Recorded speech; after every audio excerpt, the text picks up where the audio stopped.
오늘 주신 본문을 가지고 우리의 소망과 기도 네 번째 시간 하나님의 말씀 나누겠습니다. 친구 중에서 탁월한 능력을 가진 목사님이 한 분이 있습니다. 이 친구하고는 제가 고등학교 1학년 때부터 만났던 친구입니다. 제 앞자리에서 늘 잠만 자던 친구였는데 이 친구는 참 대단한 능력을 가지고 있는 친구였습니다. 이 친구는 교회 사역에 있어서 어떤 분야라도 못하겠다 말해본 적이 없는 친구입니다. 그리고 한번 맡으면 어떤 부서든 꼭 부응을 시킵니다. 교육전도사 때 유년부를 맡았는데 유년부가 2배가 되었습니다. 그리고 초등부를 맡았는데 또 부응을 하고 중등부를 맡고 고등부를 맡을 때 각각 다 이 친구만 맡으면 부응을 하는 겁니다. 그리고 청년부뿐만 아니라 다른 여러 가지 사역을 맡아도 성공적으로 그 모든 사역을 잘 끝냅니다.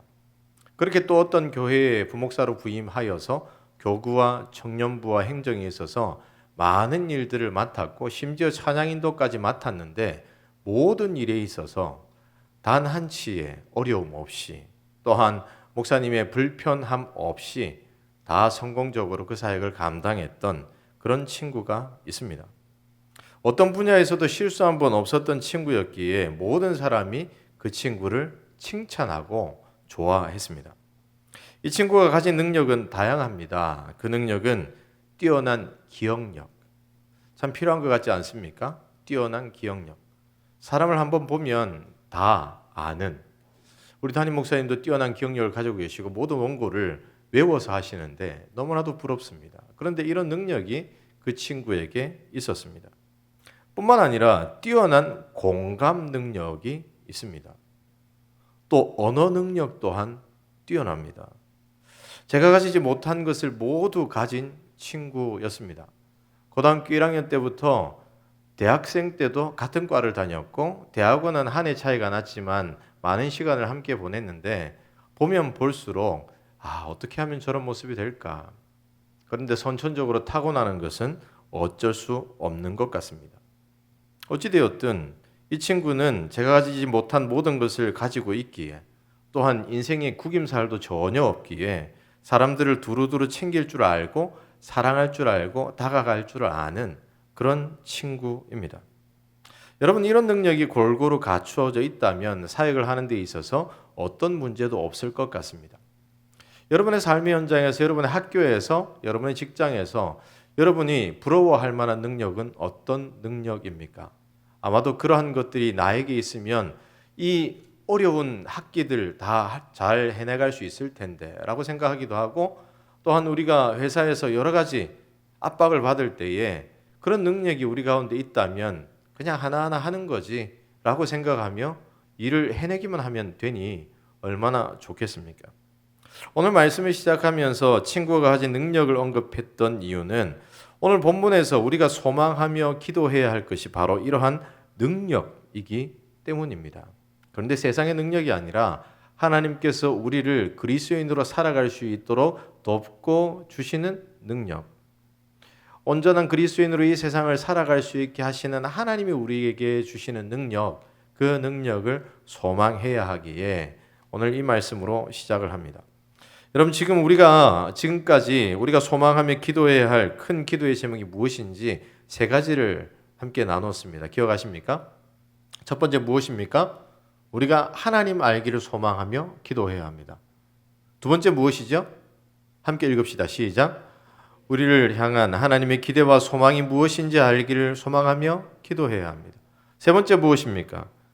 우리에게 허락하신 기업의 영광과 풍성함이 무엇인지 알기를 소망하며 기도해야 합니다. 오늘은 이어서 4번째 시간입니다. 우리의 소망과 기도 무엇일까요? 함께 읽어볼까요? 자, 우리에게 베푸신 능력이 지극히 크심을 아는 것, 이것을 위해서 기도하며 이것을 소망해야 합니다. 우리는 하나님의 백성으로 하나님의 백성답게 이 세상을 살아내어야 합니다. 하나님의 백성이 하나님 백성답지 않은 모습으로 세상 사람들과 똑같은 모습으로 산다면 그 삶은 어떤 영향력도 줄 수가 없죠. 따라서 우리가 하나님의 백성다운 삶을 살아내기 위해서 열심을 다해야 하는데 그 특징, 가장 큰 특징이 바로 복음을 전하는 삶에 있습니다. 하나님의 영광을 높이는 삶에 있습니다. 그렇다면 이렇게 살기 위해 우리에게 필요한 것이 무엇이겠습니까? 우리가 무엇을 가졌느냐? 어떤 사람들과 함께하고 있느냐? 또한 어떠한 사회적인 지위를 가지고 있느냐? 이것이 그리스도인답게 하나님의 영광을 높이고 또한 복음을 전하는데 중요한 요건일까요? 많은 사람들이 이러한 것을 원하지만 이것이 세상을 그리스도인으로 하나님의 백성으로 살아가게 해주는 동력은 아닙니다.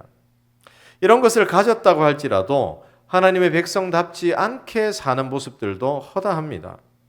만약 하나님께서 하나님의 백성답게 살게 위해서 이런 것들이 갖춰져야 한다 이렇게 말씀하신다면 가난한 사람들, 힘이 없는 사람들, 소외된 사람들, 연약한 사람들은 무엇으로 그리스도인답게 살 수 있겠습니까? 무엇으로 복음을 전할 수 있고 무엇을 통하여서 하나님의 영광을 드러낼 수가 있겠습니까? 이미 가능성이 없는 것 아니겠습니까? 그들은 그리스도인답게 살기 위해서 돈을 벌어야 할까요? 건강해져야 하고 인간관계를 넓혀야 하고 나에게 있는 조그만 능력도 더 크게 키워야 하는 것 아닌가 이런 생각을 하게 됩니다. 실제로 제가 어렸을 때 이런 말들을 참 많이 들었던 것 같습니다. 그리스도인으로 살기 위해서 복음을 잘 전하기 위해서 우리는 가난하면 안 된다 하는 종류의 말입니다. 어느 정도 괜찮은 모습으로 살아야 한다 이런 이야기들을 제가 어릴 적에 너무나도 많이 들었습니다. 이런 관점을 가리켜서 고지론이라고 하는데요. 전쟁 때 고지를 점령해야 유리한 것처럼 그리스도인들도 높은 곳에 올라야만 영향력을 누릴 수 있고 영향력을 보여줄 수 있고 다른 사람들도 그 삶에 대해서 질문을 던진다. 이러한 이론입니다. 이렇게 고지를 점령해야만 그리스도인답게 살 수 있고 전도도 잘 하게 되고 사람들이 우리가 믿는 예수 그리스도가 누구인지 관심을 기울이게 되기에 우리는 이 세상에서 아름다운 모습으로 하나님께서 보시기에 뿐만 아니라 이 세상 사람들이 보기에도 괜찮은 모습으로 서야 한다는 겁니다. 그래야만 이 세상도 하나님께서 원하시는 아름다운 모습이 되고 하나님이 다스리시는 사회가 되고 하나님이 이끄시는 세상이 된다. 많은 사람들이 이런 생각을 했었습니다. 그래서 제가 중학생, 고등학생 시절에 주로 듣고 따랐던 권면이 바로 성공이었습니다. 그래서 교회에 와가지고 여러 가지 활동을 하는 것을 빨리 집에 가서 공부해라. 이렇게 권면하는 선생님들이 참 많았던 것 같습니다. 좋은 대학에 가야 된다. 이런 말들을 무수히 많이 들었습니다. 좋은 직장에 가야 된다. 그렇게 열심히 살도록 권면을 받았습니다. 결국 당시를 살았던 많은 그리스도인이 이렇게 열심으로 살았고 결국 성공한 모습이 되기도 했습니다. 이 고지론 때문에 한국의 그리스도인들이 사람들에게 영향력을 끼치는 자리에 서게 되었습니다. 오늘날 성공한 그리스도인들이 참 많이 있습니다. 정치인들 중에서도 그리스도인들이 참 많이 있죠. 이를 가리켜서 하나님의 복을 받았다 이렇게 표현하기도 합니다. 그런데 고지를 바라보면서 열심히 달려오긴 했는데 높은 곳에 올라서기만 했지 그 다음에 무엇을 해야 할지 방향을 잃어버린 모습들이 너무 많이 나타납니다. 오직 높은 곳에 올라야만 한다.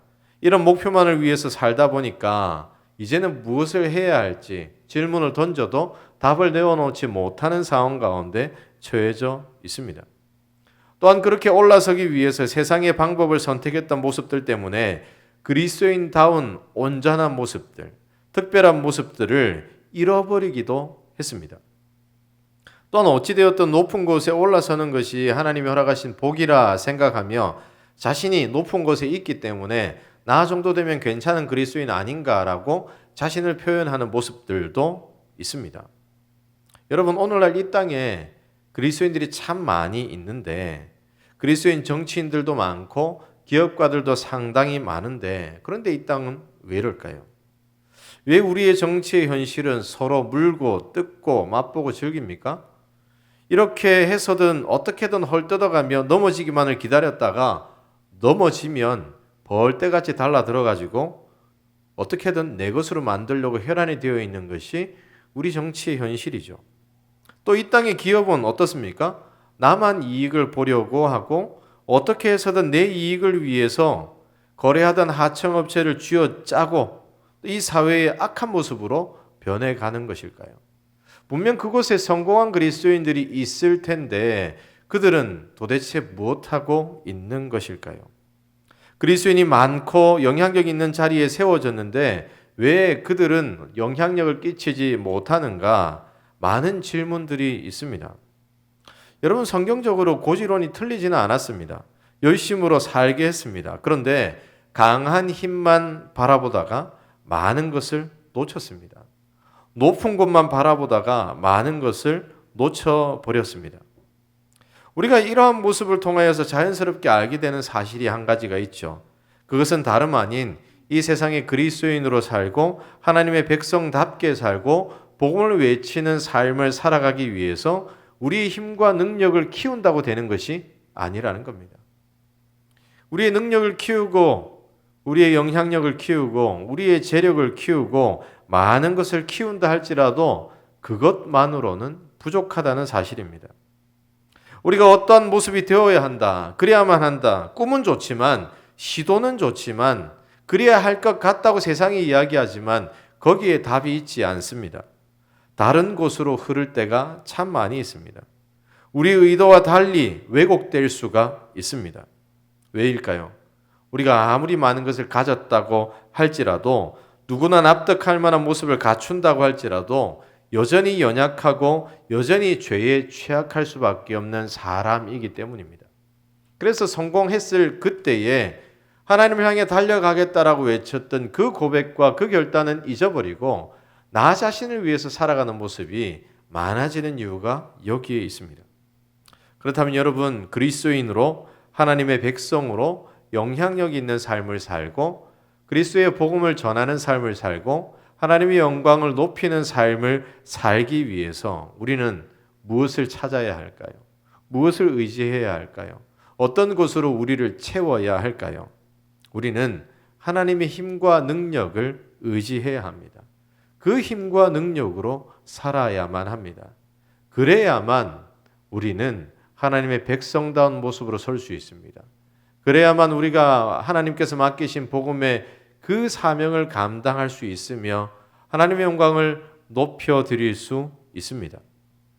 그래서 사도 바울은 에베소 교회 성도들을 향하여서 이렇게 기도합니다.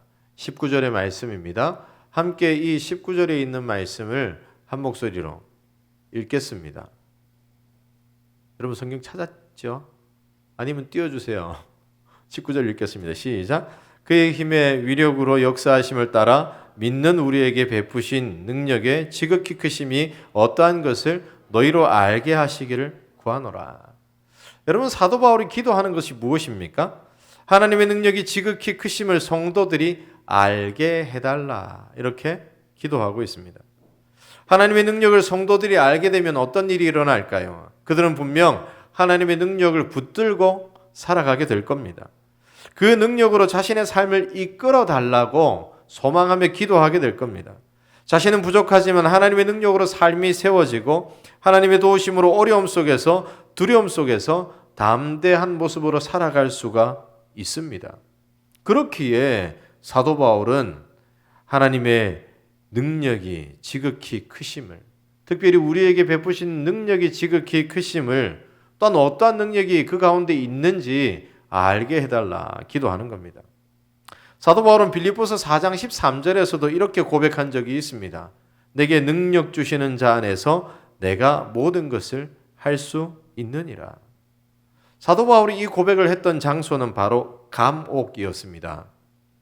물론 그때의 감옥은 지하 감옥이 아니고 그가 살던 하숙집에 가택 연금되었던 상황입니다.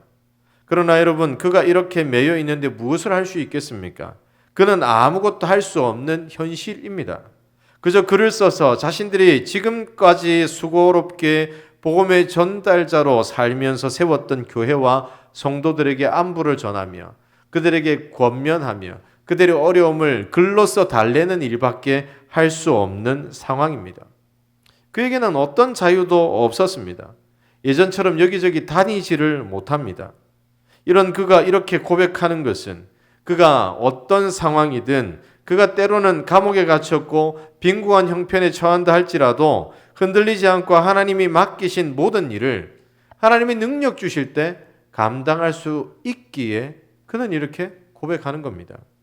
비록 서신을 쓰는 것 외에 허락된 것이 없지만 하나님의 능력이 그와 함께 하시면 이러한 일을 통하여서도 모든 것을 감당할 수 있다고 하는 그의 경험과 그의 고백이 이러한 외침을 낳았습니다. 오늘 에베소서도 그가 동일한 상황에서 쓴 서신입니다. 여전히 자유가 없습니다. 그런데 여기에서 그가 복음을 맡은 성도들에게 하나님의 영광을 드러내고 찬양해야 할 성도들에게 하나님이 베푸신 능력이 지극히 크심을 알게 해달라. 이렇게 말하고 있는 것은 어떠한 환경에서도 흔들리지 않는, 마치 사도 바울 자신이 경험하고 있고 의지하고 있는 그 하나님의 능력을 깨닫고 그 힘을 의지하여 살 때에 그 맡기신 역할들을 잘 감당할 수 있기에 그가 이렇게 외치고 있는 겁니다. 이 능력이 성도된 한 사람 한 사람에게 있다면, 그 능력이 우리에게 있다면 우리는 우리의 상황이 어떠하든 그 상황에 흔들리지 않습니다. 우리가 맞닥뜨리는 상황 때문에 복음을 외치는 그 입술이 약해지지도 않습니다. 복음을 맡은 발걸음 또한 두려움으로 떨지를 않습니다. 비록 우리가 고지에 오르지 못하고 평범한 삶을 살아가고 있다고 할지라도 누구보다도 많은 복음의 전달자로서의 역할을 감당할 수 있습니다. 우리가 하나님의 능력을 깨닫고 붙들 때 그 일들을 감당할 수 있죠. 비록 우리의 형편이 연약한 모습으로 가득 차 있다 할지라도, 나에게 기대할 것이 없는 현실이라 할지라도 하나님의 능력이 우리에게 있다면 세상 사람들로 하여금 큰 울림을 줄 수 있습니다. 또한 계속된 실패가 우리의 삶 속에 있고, 그래서 스스로 너무나도 낮은 자존감 때문에 낮아져서 나는 아무것도 할 수 없다, 그렇게 여기는 현실이 있다 할지라도 하나님의 능력을 깨닫고 그 능력을 바라보고 의지할 때에 하나님은 이 연약한 나를 통하여서도 일하신다는 사실입니다. 사랑하는 청년 여러분, 우리 하나님은 가만히 지켜보고만 계시는 분이 아닙니다. 하나님은 바쁜 일이 많아서 우리를 향하여서 손 내밀 수 없는 분도 아니십니다. 늘 언제나 그랬듯 우리 옆에 계십니다. 그리고 우리를 향하여서 손 내밀고 계십니다. 너 혼자는 힘들겠지만 나의 이 손을 붙들면, 나의 이 능력을 의지하면 내가 너의 능력이 되어주겠다라고 말씀하시고 또 말씀하십니다. 세상 사람들은 우리에게 어떤 기대를 할까요? 우리에게 어떤 질문을 던질까요? 돈이 많아서 행복하게 사는 것? 사람들이 옆에 끊이지 않아서 그들과 함께하는 관계들 때문에 행복하게 사는 것? 그것은 세상에도 있는 겁니다. 그런데 세상 사람들이 우리에게 가장 큰 질문을 던지는 것은 분명히 내 옆에 있는 이 친구는 나보다 나을 것이 하나도 없는데 나보다 행복한 것 같아요. 내 옆에 나와 교제하고 나와 이야기를 나누는 누구는 분명 어려운 환경에 처해 있음을 알고 있는데, 어렵게 공부하고 있고 매일매일 수고롭게 일해야만 공부를 이어갈 수밖에 없는 상황임에도 불구하고 전혀 구김살이 없고 전혀 이 세상의 형편 때문에 좌절하지 않는 모습을 볼 때에, 나보다 더 행복해야 하는 그런 모습들을 볼 때에 그들은 질문합니다. 너의 행복의 근원은 무엇이냐고 질문합니다. 너가 흔들리지 않고 살아갈 수 있는 그 근원이 무엇이냐고 질문합니다. 여러분, 그 근원이 바로 우리의 하나님이시고 우리의 능력에 하나님이 우리를 보살펴 주는 것일 때에 우리는 그 속에서도 복음을 붙들고 할 말이 생깁니다. 사랑하는 청년 여러분, 우리의 삶을 돌아보면 하나님께서 우리와 함께 하시며 우리를 이끄셨던 하나님의 능력을 경험했던 시절들이 분명히 있습니다. 하나님이 큰 힘으로 나를 붙들고 계시다는 것을 느꼈던 때도 있습니다. 우리가 잊고 있을 뿐일 겁니다. 혹은 너무나도 익숙해져서 구분해내지 못하고 있을 뿐일 겁니다. 당연한 듯 여기며 살기 때문이기도 합니다. 사랑하는 청년 여러분, 바라기는 하나님의 능력을 깨닫고 그 힘을 의지하여 하나님께서 맡기신 복음의 사명을 감당하며 하나님의 영광을 드러내는 모든 하나님의 백성들 되시기를 주 예수님의 이름으로 축복합니다. 그렇다면 여러분, 한 걸음 더 나아가서 우리는 하나님의 능력을 어떻게 알 수 있을까요? 방법은 간단합니다.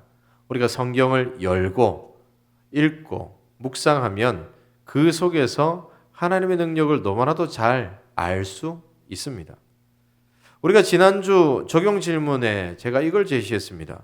하나님의 기업의 영광과 풍성함을 알기 위해서, 하나님이 우리의 기업이시고 우리와 함께 하심을 알기 위해서 우리가 어떻게 해야 하는가? 그리고 리더들에게 이것을 이야기했습니다. 리딩지에서 성경 읽기에 동참하는 것. 의도를 가지고 적용 질문을 만들었는데요. 여러분, 말씀을 통하여서 깨닫게 되는 것들이 상당히 많습니다. 말씀을 읽으면 그 속에서 하나님께서 하신 일들을 발견합니다.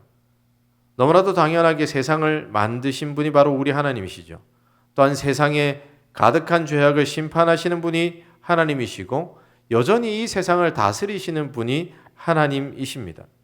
하나님의 백성 이스라엘을 다스리시면서 그분의 다스리심을 나타낼 뿐만 아니라 이웃 나라들까지, 모든 세상들까지 다스리신다 하는 사실을 말씀을 통하여서 깨달아 알 수 있습니다.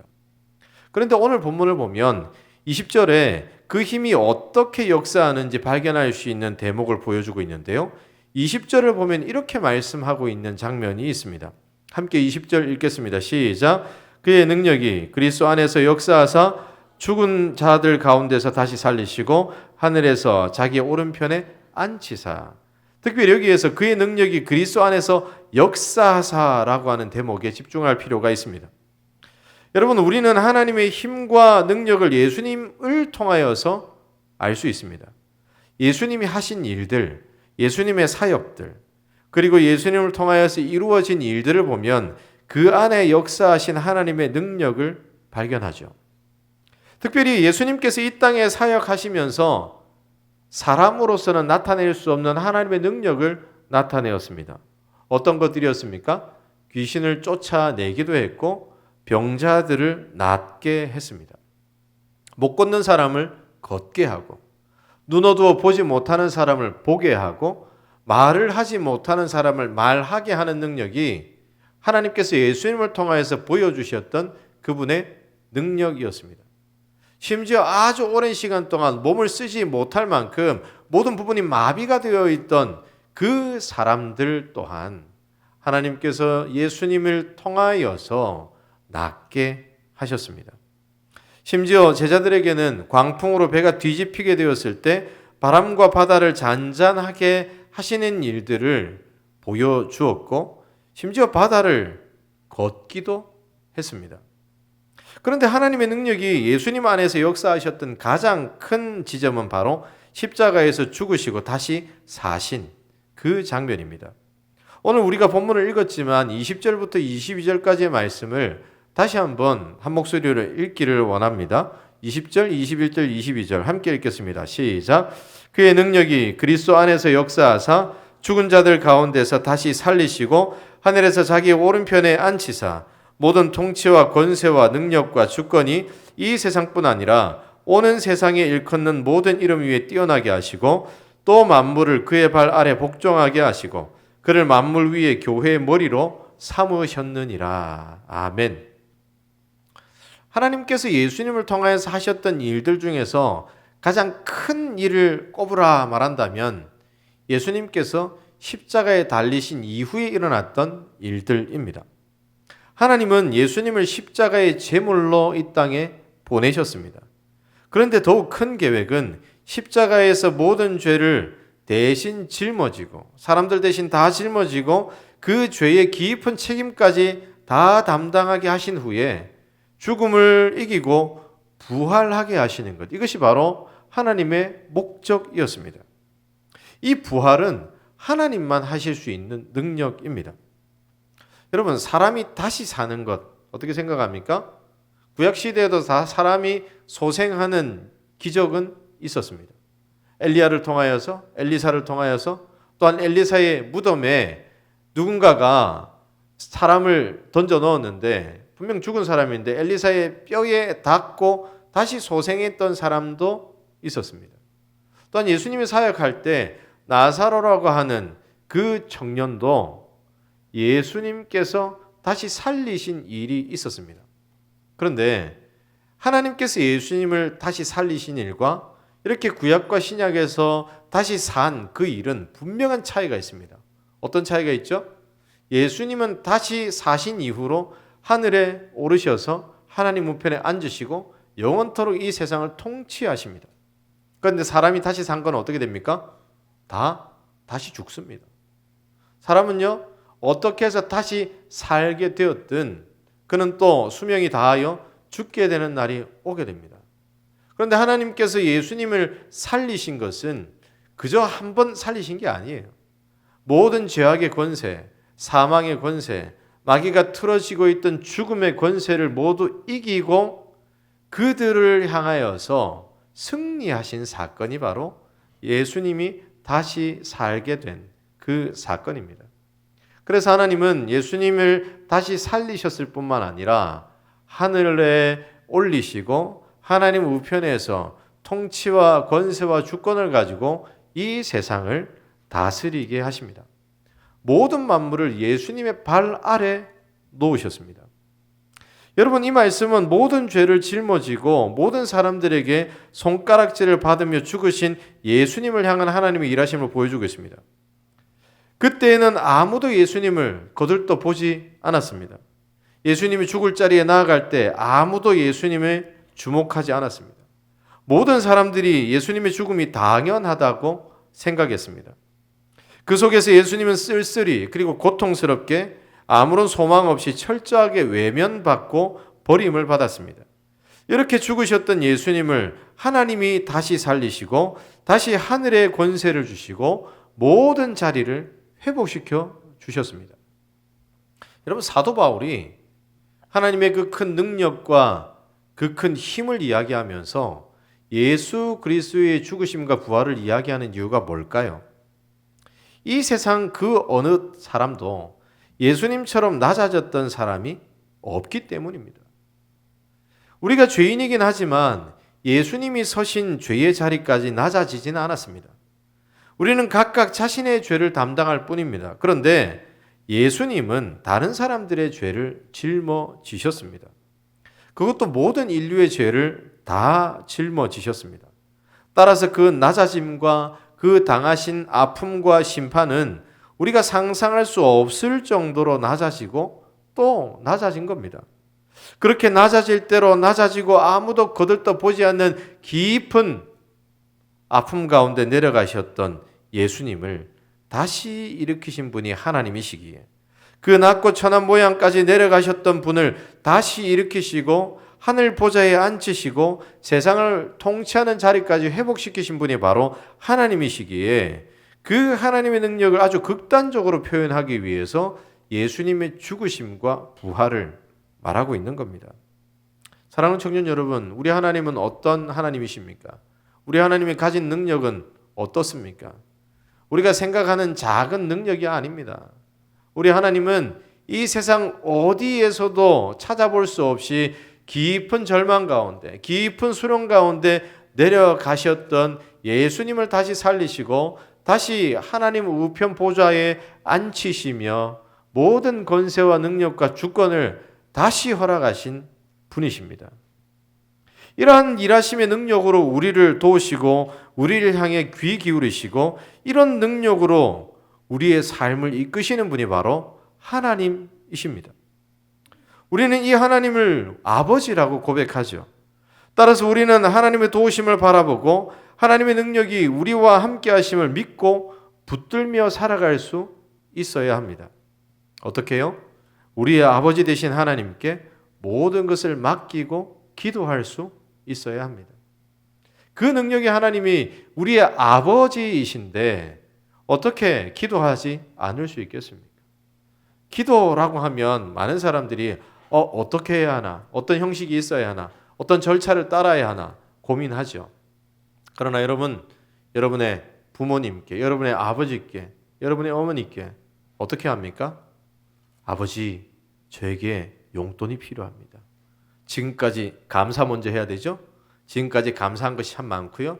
그러나 제가 잘못한 것도 참 많습니다. 용서해 주시고 절차를 따라서 뭐 공문 쓰는 것도 아니고 이러이러하니 이제는 제가 용돈이 필요합니다.